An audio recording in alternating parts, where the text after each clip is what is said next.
Royal Caribbean's Explorer of the Seas. Love it or hate it. I'm going to spill the beans, the highs, the lows, and everything in between. What I loved, what I hated, so you'll know if this is the right ship for you. Hi, I'm Thea of Traveling with Thea, and I have spent 35 nights on board Explorer of the Seas between 2019 and now. Today we're going to get into the good, the bad, and the downright ugly, so you can make the most informed decision. Not every ship is right for everyone. I will count down my 5 most hated and 5 most loved things about Explorer of the Seas. I'll leave timestamps in the description so you can jump around. So if you like this kind of content, if you find any value in what I'm saying, or if you just want to be nice and help us grow, please hit that subscribe button. First, let's get to know the Explorer of the Seas. This ship is known for offering a plethora of amenities, including a rock climbing wall, ice skating rink, and a surf simulator called a flow rider. It has a full-size basketball court or pickleball and a variety of restaurants and bars. Starting in November, it calls Miami its home port, offering captivating Eastern and Western Caribbean cruises. From May onward, it returns to Ravenna, Italy, which is near Venice, where it explores the enchanting destinations of Greece and Croatia, which was where we last cruised on her. This versatile vessel promises unforgettable experiences for travelers seeking both relaxation and adventure on the high seas. Now let's dive in. At number 5 position, one of the things that we love was the Windjammer. The Windjammer is Royal Caribbean's buffet. They had a ton of stations offering a wide array of flavors. You could find everything from comfort food to exotic cuisines. There was something for everyone. Every love has a hate, and in my case, it's about the menu in Royal Caribbean's main dining room. I think they've missed the boat on an opportunity to offer an immersive experience. For instance, imagine being in Jamaica, where the culture is vibrant and the smells are amazing, but the menu is British night. Or imagine walking through the ancient streets of Greece, where Spanakopita was born, but it's French night in the main dining room. It feels like a letdown to really taste the local flavors. Coming in at number 4, one of the best parts of my cruise was definitely the cruise directors. They were always full of energy and really kept the ship lively and fun. They were there from morning announcements to late night activities, making sure everyone had a good time. Their enthusiasm and hard work made the trip special and memorable for everyone on board. But I have to be honest, I wasn't very impressed with the entertainment on board.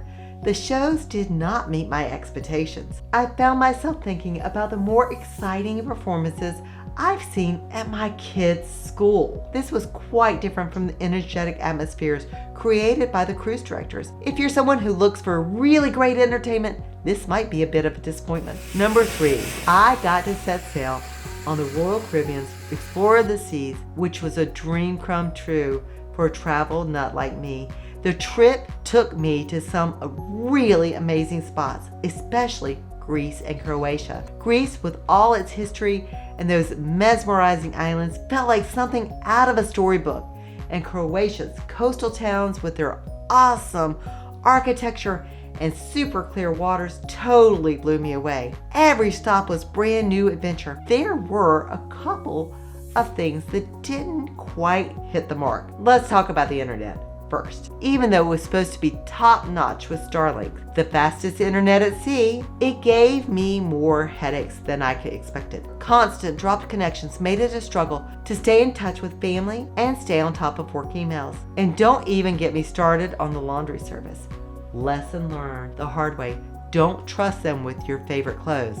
A white shirt came back with a not so great beige tint, and my husband's new navy shorts came back looking like they'd been through a time machine. It was a bit of a downer in an otherwise awesome cruise. So if having reliable internet and laundry service is a big deal for you, it's something to keep in mind. Number 2, one of the cool things about Royal Caribbean's Voyager of the Seas is its size. It's just the right fit for a cruise. Not too huge, so you feel like you're in a maze, but not too small either. So there's still plenty to do. This mid-sized ship gives off a cozy vibe, making it easy to get around and find your way. You get that sense of togetherness without giving up any of the awesome stuff you'd expect on a Royal Caribbean cruise. It's perfect for those who want a comfy and fun travel adventure. But there are some quirks. There were a couple things about the layout of the Explorer the Seas that left me a bit puzzled. Finding the sports deck with the cool stuff like the sports court and the mini golf and the flow rider and the new Perfect Storm slides was a bit of a head scratcher.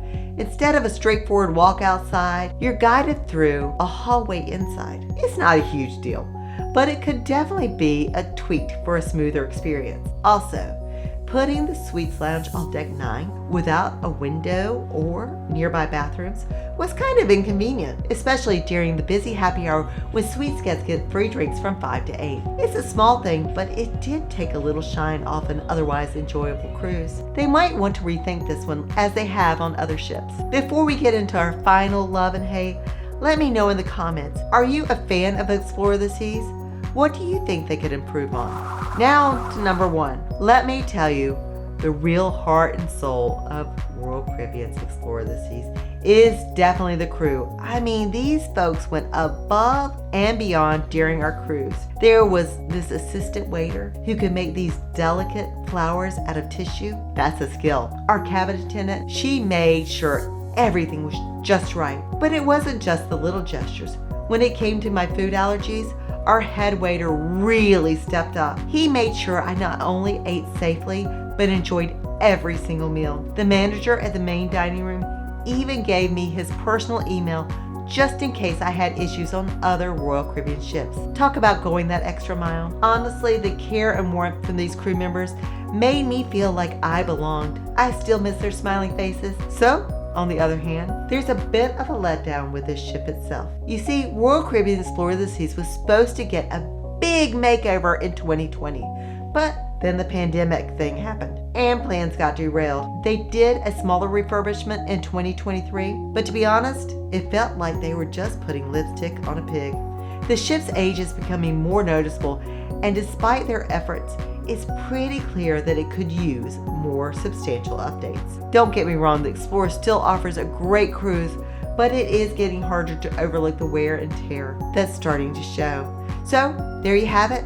What I loved and hated about Explore the Seas. You know you want to watch more about cruising. So, how about watching this video now? Thanks for watching and happy cruising.